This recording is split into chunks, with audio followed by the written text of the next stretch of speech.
On. What's up, everybody? Back with another Professional Picks weekly preview, talking about all the games in Week 15. Got a full slate this week. First time in a long time slate with no buys. I'm excited to get all the games in here. Of course, don't forget to like the video if you're enjoying it. Subscribe to get all our content and comment what you think of what's going to happen this week in your predictions. Slee, I'll pass it off to you as we start with the Thursday night game. All right. Yep. Kicking it off with the Thursday night game, as you mentioned. We have two 5-8 teams coming into this one. AFC West divisional matchup. Both teams are coming off of losses as well. The Raiders couldn't even put up a single point against the Vikings, and the Chargers only put up 7 in their last game. And then Chargers only put up 6 points the week before. These are two offenses really struggling.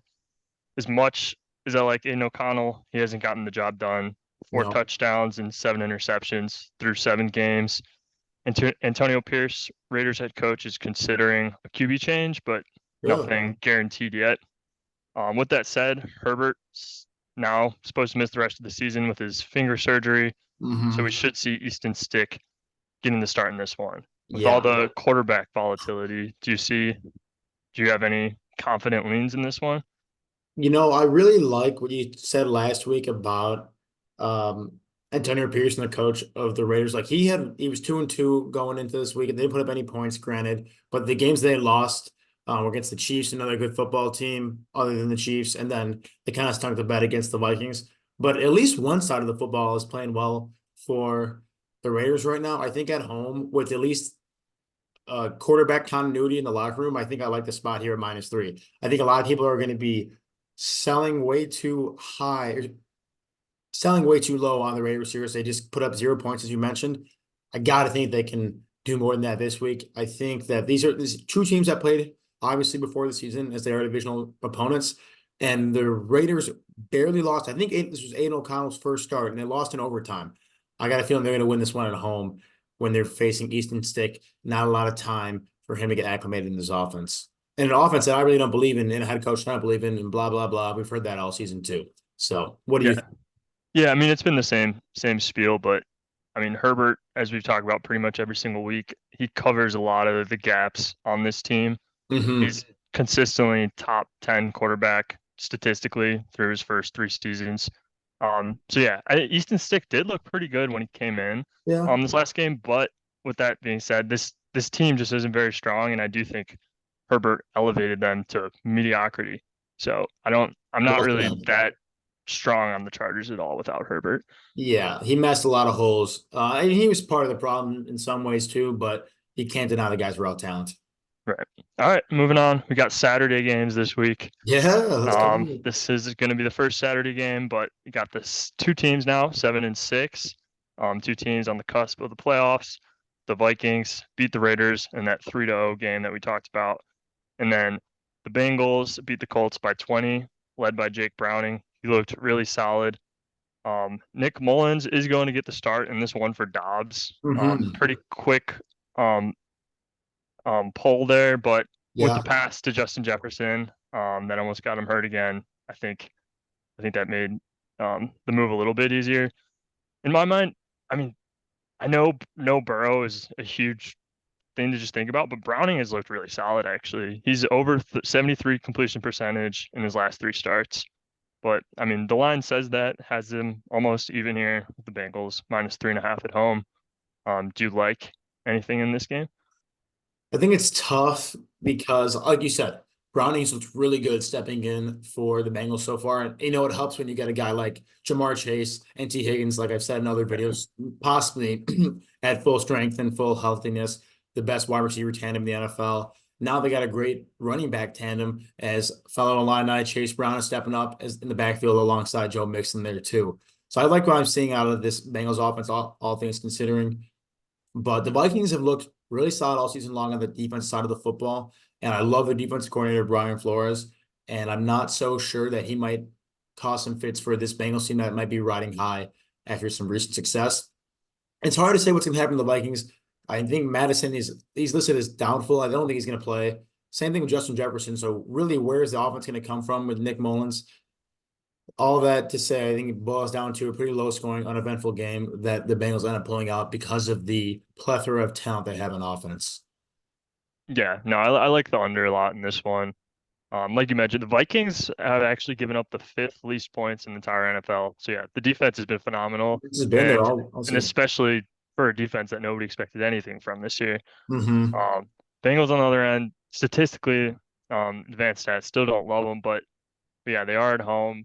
Brownings, you got to trust him more with the last few games versus what you've seen from Mullins.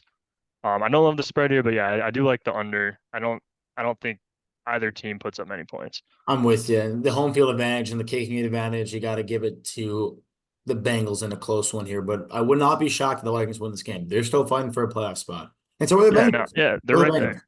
So we'll see. I think it's a close game. If I had to pick one, I'd probably pick the Vikings 3.5. I like the hook there on the Yeah. three. All right, moving on. Our another Saturday game, another matchup with both teams sitting at 7-6. Yeah, wow. Steelers lost to the Patriots last time out by 3. Now back-to-back awful losses, with the previous week being to the Cardinals. And the Colts got absolutely throttled by the Bengals in a game that you more so predicted. I thought the Colts would stand up a lot better in that one. That's Trubisky is getting the start again. Pickett's still rehabbing from that ankle surgery. Another line, almost about even at a neutral site. mm-hmm. What are you leaning in this one? God, that's so tough with Trubisky starting at quarterback is he has not looked great after outside of that one season with the These Bears. like first 5 games, the quarterback scenarios are all over the place. Yeah, I don't really like anything in this game. And I think a huge factor is will Jonathan Taylor play just 2 weeks after that thumb surgery that he received? He's like you can see it in this offensive production, especially in the running game, that the offense is struggling in his absence. And obviously he's a great runner, but he helps the team a lot in the passing game too, and is a threat. And their Colts weapon at running back for catches out of the backfield. So his impact cannot be understated when he's gone. I think this line will move whether when that news comes out that he's officially out or officially in. Either way, I think coming off two really bad losses, it's kind of gut check time for the Steelers, whereas the Colts aren't in maybe as desperate and feeling as much pressure in the locker room and from the coaching staff. I think if I had to guess and pick this game, I'd actually take the Steelers to win this one. It seems more often than not they find a way to smell the playoffs, even with a sub caliber roster. And losing to the Cardinals and the Patriots, while is indicative of their talent, it's not indicative of their ability necessarily, especially their propensity to win games against comparable opponents. Yeah, I think if Trubisky can just hold on to the ball in this one, they'll be all right. Yeah. The Colts, um, third worst rush defense according to PFF. I mean, the Steelers should try to at least rely a little bit more on the run Yeah. game. Jalen Warren, Najee. hmm Um, but hmm yeah, I think you could see a lot of running in this game, and probably another game where I actually like the under. Yeah, this 42 does seem a little bit low to me. Um, anything with both these teams has been a mystery to me all year. It's like it's just which version of the team is going to show up. And I just don't know, but I'll take the better head coach with Mike Tomlin. And the biggest X factor player shown here, TJ Watt. You never know, he can make something happen too. So better defense with the Steelers, with the better head coach in a close matchup. That's usually where I lean. I've talked about this before. I think that's where my head stands and lies this game. Take the known strengths of each team. All right, moving on and wrapping up our Saturday slate. We got the 7-6 Broncos going to the 9-4 Lions. So honestly, great Saturday slate. All teams with winning Two records. playoff caliber teams. Yeah, Not top end Broncos. teams, but Yeah, Broncos beat the Chargers handedly, and then the Lions did lose to the Bears, putting up their second lowest total of the season. Lions been a little bit shaky the last couple weeks. I know you even mentioned it. Their defense will kind of keep anyone in games, and we've talked about it. They play to their opponent's level, but do you think the Lions get it turned around here, or do you think they might be in for a little bit of trouble? I definitely do think they turn it around. I think they're due for a win here. We talked about when their record was hovering around that like 9-3, 8-2 number that that winning was masking a lot of the holes that this team had shown, and they got exposed by the Packers and the Bears. But I do think this team is ultra talented and all built around a really solid offensive line. I really like that in terms of just playoff caliber teams and being able to beat good opponents. But also the Broncos, they've been able to put up wins largely in the backs of their defense. The offense really lacks explosive firepower, really lacks a great offensive weapon outside of Cortland Sutton, who's been balling out for the Broncos this season. I've been loving watching him play. But Jerry Jeudy, wide receiver, has been a big disappointment for me. I think the Lions -5 is a little bit rich for me just because of how good the Broncos defense has been the second half of the season. But given the ability of the Lions to put up points, and the inability that I've seen for the Broncos to really move the ball downfield in big chunks, and something the Lions do pretty well at, I think the Lions do get back on track here. Yeah, no, I'm on the Lions -5 in this one. I just think, yeah, after the couple losses, definitely go back, start just fixing things that are wrong. And then the Broncos, they've been winning pretty much all their games for the last month now. I think this is just a buy low, sell high situation. Two 100%. teams trending opposite directions, but when you look at just the rosters on paper, the Lions got more talent. Lean with them at home, and it doesn't mean anything. But Dan Campbell was furious after the loss. He's just saying he's going to be more annoying now going forward. Yeah, He's a player's coach. He's going to try to keep his guys happy, but it seems like something clicked with him after that yeah. loss. And if anyone can motivate a team just based on rhetoric, it's Dan Campbell. So get ready to see those guys. What was he doing? Like taking out ankles or like biting knees? Yeah, I it's gotta crazy, brush dude. up my Dan Campbell quotes, but I like that too. This line started at -4, so people have been liking the lines just like us. We'll see how much they like him and where this line moves to come Saturday. All right, moving on. We got the AFC or the NFC South matchup. 6-7 Falcons now in a three-way tie for the division, going to the 1-12 Panthers. Both teams lost their last game. I really don't see how the Falcons drop this one in a three-way tie for the division, but pretty clearly I checked. Public is also all over the Falcons in this one. Do you see any scenario where the Panthers win or cover in this I game? was, It's so yeah, hard for me to back them. yeah, no, I do, and I was gonna ask you. You tipped your hand already, but I was gonna ask you. You predicted the one and only Panthers win when they were at home against the Texans.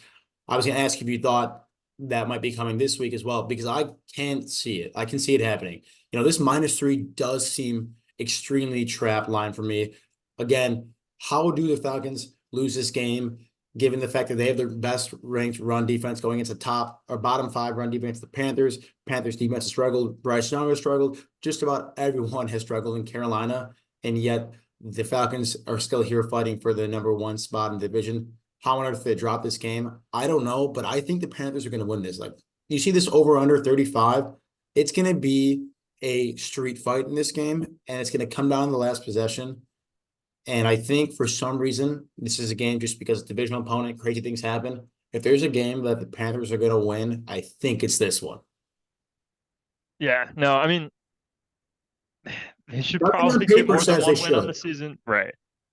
But yeah, I mean, the Falcons are right there. Their playoffs are in reach, but that's what everybody's thinking. It's, And most good teams and most good franchises, they have a spot to beat a weaker divisional opponent and, get a chokehold and stranglehold on the division. That doesn't happen, not with just the Falcons, but in the NFC South. Like, people routinely just, as long as I can remember, NFC South teams blow their chances at playoffs, just when you think they have it. I just think the Falcons let this one slip here. We've talked about our discontent with head coach Arthur Smith for yeah, he finds ways the to lose. it's just, I don't know. Exactly. I don't know how the Falcons lose this game. They're going to find a way, and I really do think -3 is a pretty odd line here. If it was -3.5, it would make a little more sense to me. Certainly -4. The -3 seems like they're begging you to take the Falcons here. No, I would agree. It's a tricky line. Such a low I'm total staying away line. from that one. Yeah. Yeah. All right, moving on. We got the 5-8 Giants heading to the 6-7 Saints. Giants won at home on Monday, and DeVito now improves to 3-1 in his starts. Beast. Illini graduate. Danny Cutlets.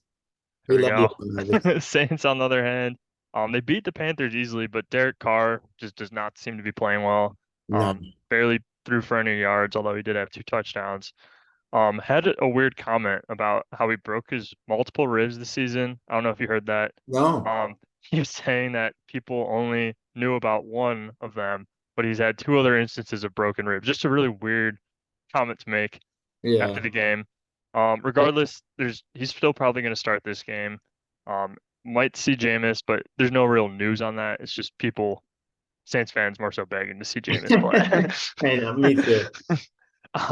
Looking at this line at -6, probably some recency bias from this last Monday night game, but I like the way the Giants have been playing with DeVito under center since I believe his first start was against the Cowboys when they got smacked, but this Yeah. team just looks a lot better. The defense has been playing better, and I think the Saints are trending opposite direction at the same time. They're in that three-way tie, the NFC Yeah. South. I agree. The same point I made about the Falcons. Just because these guys are in first place of the division and really fighting for a playoff spot doesn't mean you can guarantee they're going to come out and give you a good game. They're just as liable as any other team, any other sub 500 team to lay a stinker in this game. I agree with what you're saying that the Giants have been looking a lot better in Danny DeVito. The best player in this game is on the Giants with Saquon Barkley, who just seems unstoppable when healthy. And the Giants are getting creative and finding ways to get him the ball because that's how they are putting up points. This is going to be a really low scoring game. I want to say because we talked about the Saints defense and their dominance, they keep dropping a little bit lower in the total overall defensive rankings out of the top five now. They're seventh overall, but still a very respectable unit. Only behind like the Browns, Cowboys, Ravens, Jets, like really good defenses. They're just not quite at that tier. So that makes me believe that in this dome in New Orleans that Danny Cutlets, um, Tommy Cutlets, Tommy, yeah, you call him Danny Danny, DeVito. Danny, Danny, Danny. Either way, it all works. I think he might struggle a little bit, although I hate to see the Atlanta go down like that. I think the Saints are going to win this one.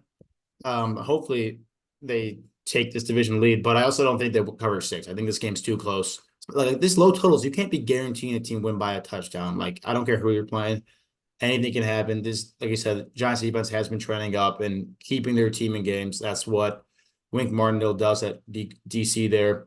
So I'd say if I had to take the in-betweener here, I'd take the Giants cover, Saints win. I think there's a big enough spread there. The rest are realistic pick. Yeah, no, I think I like that too. I'm leaning more on the Giants spread in this one. I don't trust the Saints to put up I don't. points. I know they put up 28 in the last game, but You got to they get didn't really Taysom move Hill the involved. ball. You got to Yeah, get Taysom Hill involved if you want to put up points. This offense is not nuanced enough to just exactly. put the ball to Alvin Kamara out of the backfield and let Chris Olave run a 9 route every play. You're not going to win games doing that.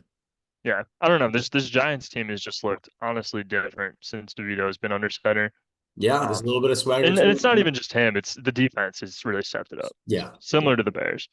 he's very similar to the Bears. And Harry, I don't think you didn't Oh, know that there was we happening. go. I didn't know he's up next, but all right, already stole my own thunder. But 8-5 or 5-8 Bears headed to You the eight wish. and five Browns. Bears won their last two now, like we just talked about. The defense has looked a lot better um, since Fields has come in, and then also just getting Montez Sweat acclimated in the unit. And the Browns, on the other hand, they improve their home record now to 6-1. This is a team that plays very hard at home. I'm surprised to see the line here at only -3.5. What are your initial thoughts? A few things that I want to go over. I'm scared that Justin Fields might not make it out of this game with how scary this Browns defense is, who are praised week in and week out. Um, I really don't know what to expect because you never know what to expect out of Justin Fields. He might give you a really nice performance, especially on the ground game is where he strives, but he also might give you 3 turnovers, like especially against a defense of the Browns that is known this season for creating those. I really don't know what to take here. I think if anything, I like the under because the Bears defense, like you mentioned, has been trending up and been playing at a very high level, especially forcing turnovers these last 3 games. Whether it's Joe Flacco or Dorian Thompson-Robinson, that's obviously not an ideal quarterback situation for the Browns. And to top it all off, especially when games are in Cleveland, the weather this time of year especially plays a huge impact. I'm looking at some light rain and 10 plus mile per hour winds in Cleveland, takes away a lot of the passing game, takes away a lot of the kicking game, and really helps you under there. So I think that's the way I'm leading this game. But I'd like to hear your thoughts more on who's going to win or cover because I don't have a great sense on that. I could see Yeah, it with any. no, I mean, you mentioned Flacco. Yeah, he's not great, but I saw a stat. He has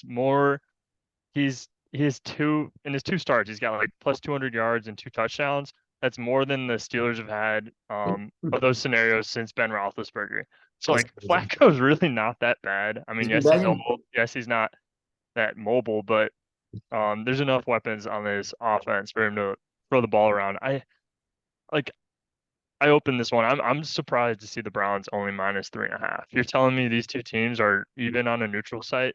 Yeah, just slight edge over the And Bears. plus, with how good the Browns have been at home, they're 6-1 at home this year. They're one of the best teams in the league at home. I think they dominate this game. I like Colder that. game on the ground. Yep. Yeah, that's why you see the lower total, probably a heavy ground game from both sides. But yeah, I think the Browns dominate.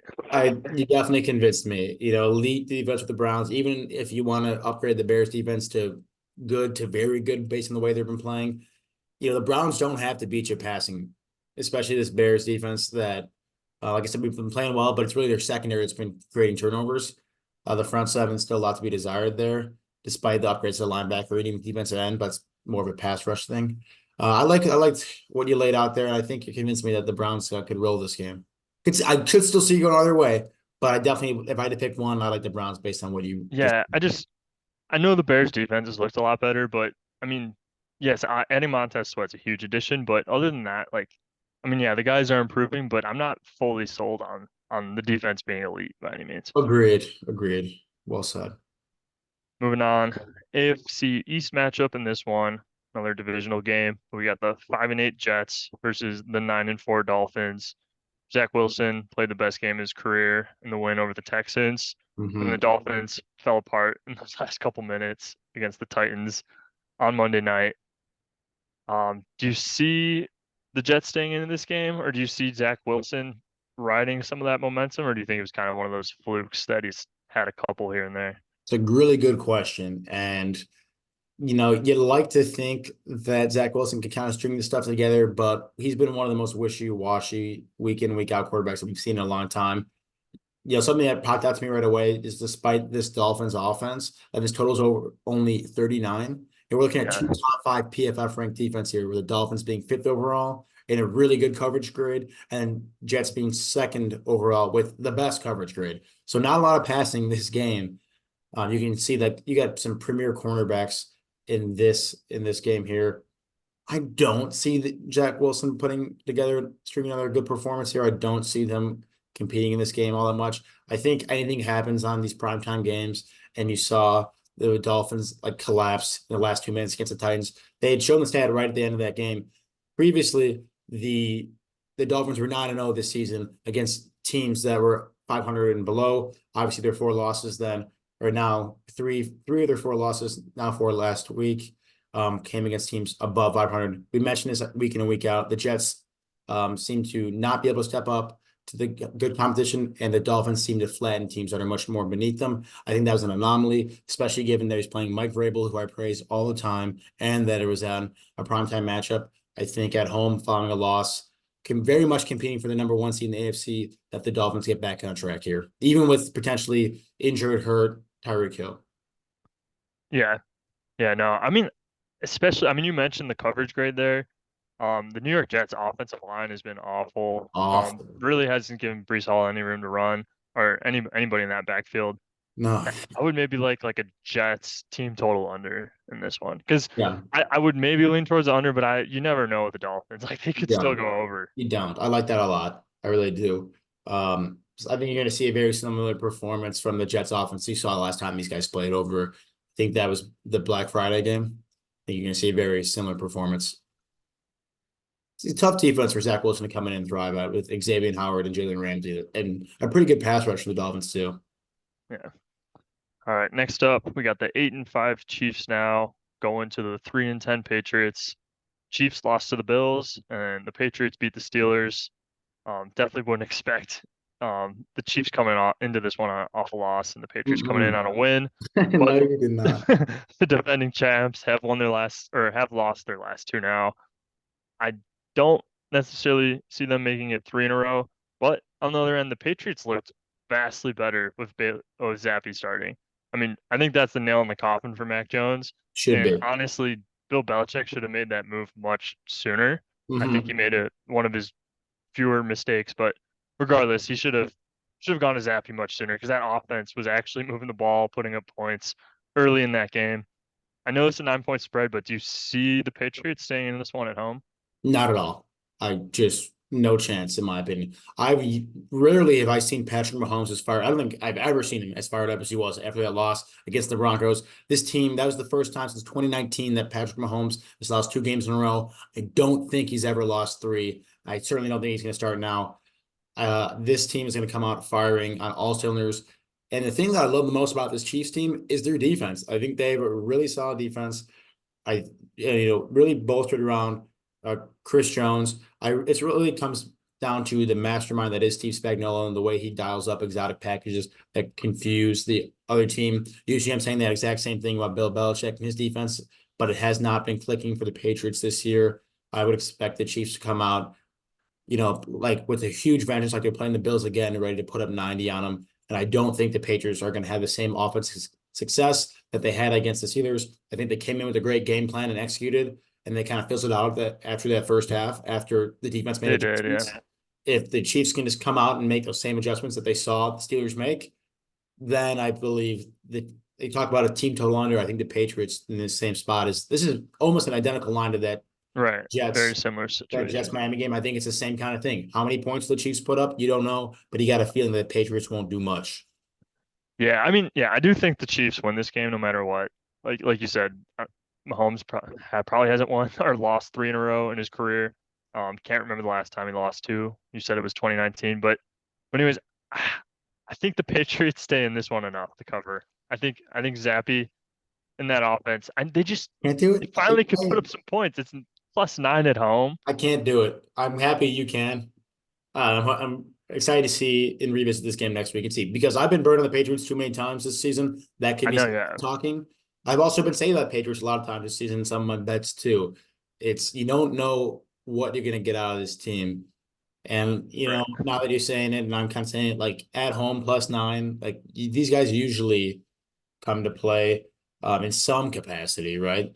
But I just don't think it's enough for the talent of the Chiefs. Preparation right, only yeah, goes so talent. far, I think, at this time. No, yeah, yeah. All right, moving on. AFC South matchup, another divisional game. We have the 7-6 Texans going to the 5-8 Titans. Texans lost to the Jets. Probably CJ Stroud's worst game of his career, losing 30-6 in that one. And then the Titans picked up the needed win against the Dolphins. Not really fighting for a playoff spot, but Will Levis is still playing for that quarterback job that he probably has secured through next year. But regardless, they're still looking to win games.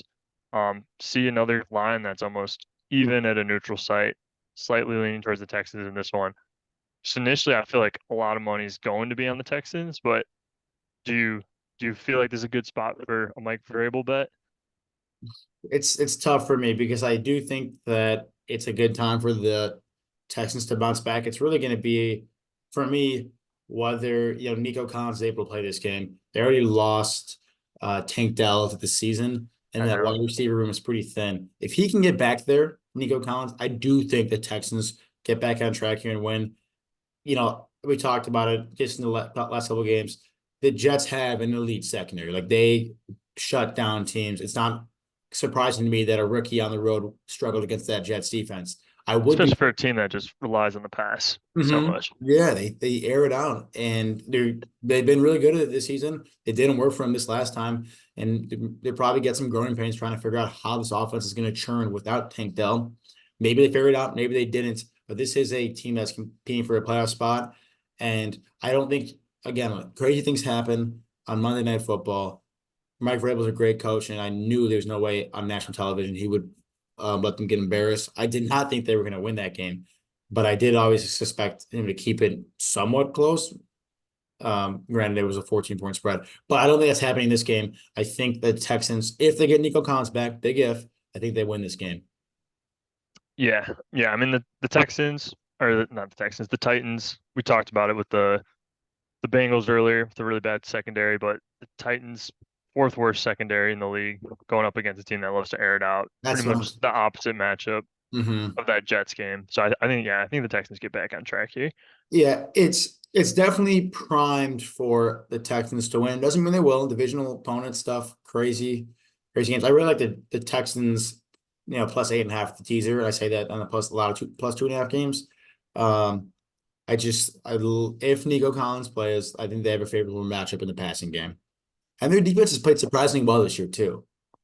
Yeah, I mean, even like Derrick Henry isn't as effective as he's been in the years past. No. It's really not putting up the amount of points or the yardage that he used to. All right, next up, another matchup. Both teams sitting at 6-7 on the season. Bucks beat the Falcons for a share of first place in the NFC South.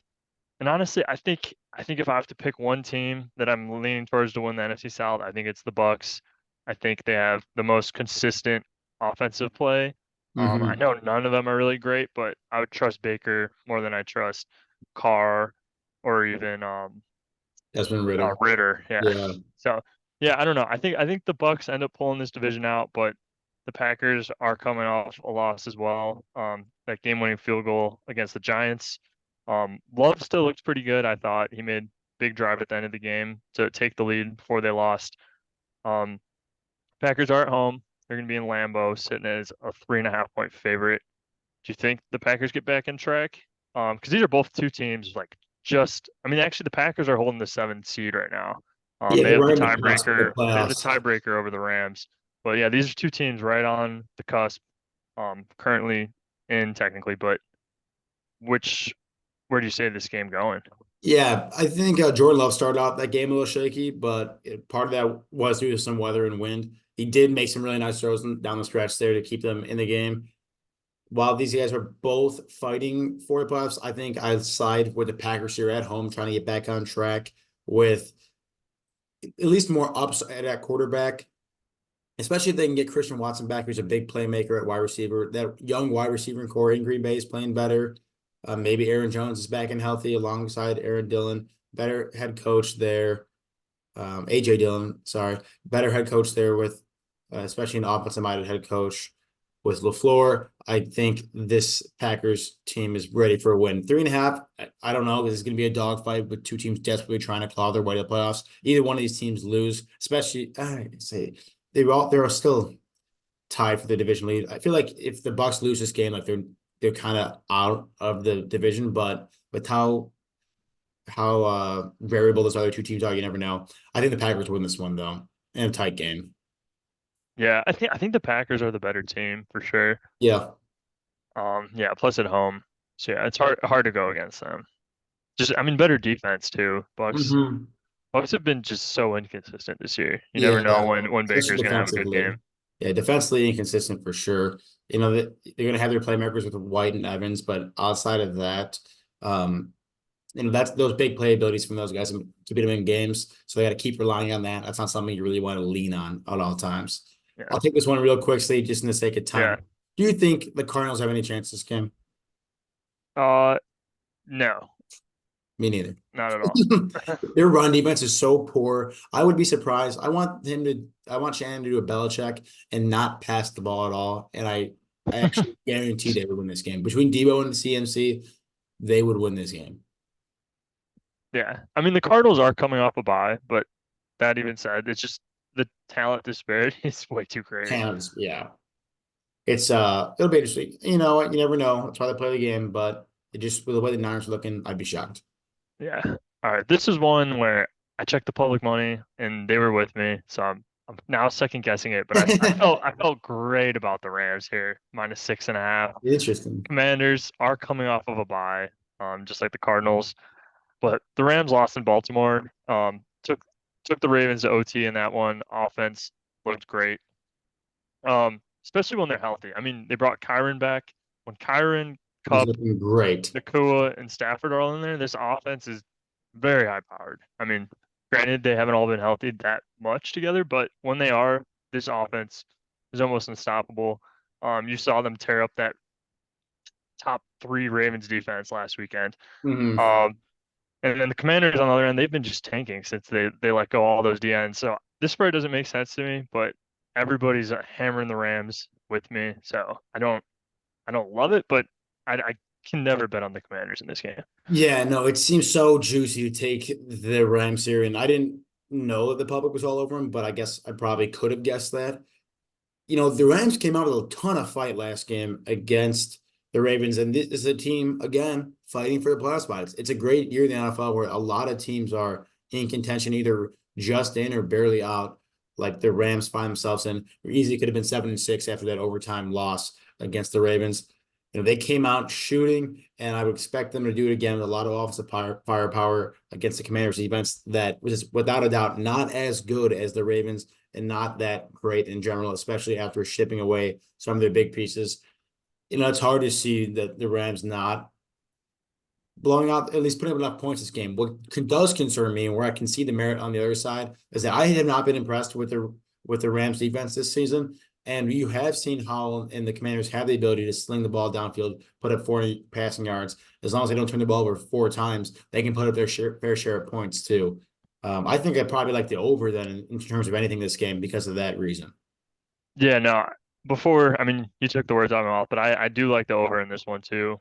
One of the higher totals we've seen on the season, but we've talked about it week after week. Commanders pass more than anyone else, going up another high-powered offense. Yep, I like it. It'll be interesting because I do see the trap potential there, as you mentioned and alluded Yeah, to. yeah. Big matchup. 10-3 Cowboys going to the 7-6 Bills now. Cowboys now won their last five and finally proved that they could be the top team, getting that win against the Eagles. And the Bills got the much needed win in KC.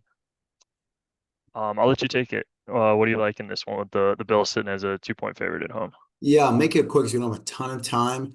But I think I like the Bills again here, just because this is a team that is still, even despite after winning at 7-6, very desperate. With so many teams in the AFC at 7-6, I just think at home they've let their fans down too many times. If there's one organization that is loyal to their fan base and actually cares about them, it's the Bills. I think this is a chance for them to, a lot of people have downgraded the Bills in their mind. I think it's a chance for them to prove to all those doubters and people that have changed their mind that they are still a at least Super Bowl contender and capable of being Super Bowl contenders in the Cowboys. Just not a ton of reason why behind it, but I think just it's never too good of a thing to get high on the Cowboys and Mike McCarthy. Yeah. I mean, these are two top five teams according to PFF, so Yeah, it's going to be a great game regardless. agreed. We'll move on with that. That's the must-watch game of the week. I think that's the America's game of the week. Yeah. Next up, two left. Ravens 10-3, Jags now 8-5. Trevor Lawrence did play in the loss last week. After that injury, I mean, honestly, he's going to be fine to go. You don't start him against the Browns unless you know he's 100%. So getting Trevor Lawrence at 100%, and then the Ravens pulling off that win in OT. I know you said you don't think the Ravens are legit. Do you like the Jags I in this changed. one? No, I changed my mind. The Ravens are legit. I was wrong. I was totally wrong. That's fine. I still okay. They're legit. I still don't think they Don't can think. win the Super Bowl. I still Yeah, don't think they can do it. They need the first round bye, that's for sure. Because any team with a solid defense and good game plan can beat the Ravens. Any playoff team that is with a solid defense and good game plan. Because if you can eliminate the passing game, which is much better with the emergence of Zay Flowers and even Odell Beckham, I think this Ravens team is far too one-dimensional to win a Super Bowl. But I could be wrong. We'll see. But I like the Ravens a lot here, especially with how Trevor Lawrence, he's playing. I wouldn't consider him 100%. I think that ankle has to be affecting him somewhat. And if they start against the Browns defense, this Ravens defense is just as tough. Um, it's so hard to say because the Ravens they should have lost that last game and they do feel humbling as most teams are at 10-3. But I think I like them here with how good the defense has been playing. I like it. All Last right. game with the Seahawks and Eagles. I must have not updated this one. This is Seahawks are 4-point dogs at home. Eagles -4. Yeah, I mean, so these are two good football teams, but they've both lost their last games. Two teams on losing streaks, but good Monday night matchup. Um, Not sure on the Drew Lock, Geno Smith situation, but do you see a scenario where the Seahawks win or do the Eagles bounce back? I can see the Seahawks competing this game with how bad the Seahawks or the Eagles secondary has been playing, especially lately. and Jalen Hurts has not looked like a really dynamic throwing quarterback of late. I could see him keeping it close here. Yeah, I like the Seahawks covered home. Honestly, maybe